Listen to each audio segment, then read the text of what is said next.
इतिहास में जब भी कोई सबसे सूरमा योद्धा का नाम लेगा तो वह होगा कृष्ण के चैते अर्जुन का।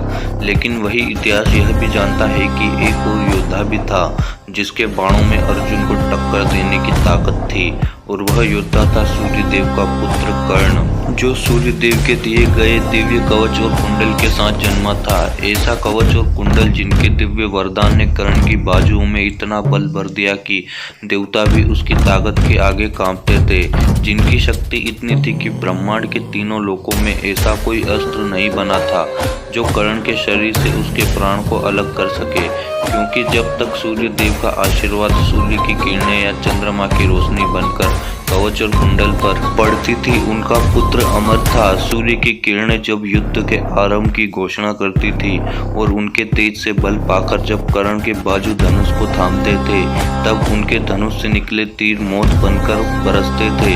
कर्ण के इस वरदान का कहर जब पांडवों की सेना पर टूटा, तब कृष्ण को एहसास हुआ कि कर्ण की शक्ति का जवाब देना रणभूमि में असंभव है।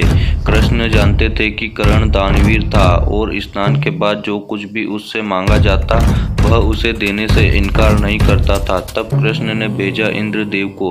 इंद्रदेव ने रूप लिया एक ब्राह्मण का और कर्ण से उसका कवच और कुंडल मांगा। इंद्रदेव की यह चतुराई कर्ण ने पहचान ली, लेकिन फिर भी उस दानवीर ने इंद्रदेव को कवच और कुंडल देकर महाभारत के युद्ध की काया पलट दी। इस घटना के बाद ना ही कोई ग्रंथ ना ही कोई गाथा दोबारा कभी कवच और कुंडल का वर्णन करती है, परंतु कुछ कहानियां ऐसी भी है जो लिखी नहीं लेकिन पुस्तकों से बताई जाती है। और ऐसी ही एक कहानी यह थी कि स्वर्ग जाने से पहले इंद्रदेव ने धरती पर हिमालय के पर्वतों में समाधि बनाई, जहां कर्ण का कवच और कुंडल हमेशा के लिए रख दिया गया। कहा जाता है कि कर्ण के कवच और कुंडल के साथ देवराज इंद्र को स्वर्ग में नहीं जाने दिया गया, क्योंकि उन्होंने कवच और कुंडल झूठ बोलकर प्राप्त किए थे।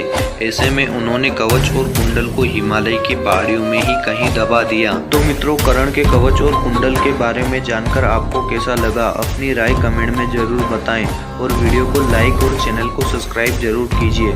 मिलते हैं ऐसी ही एक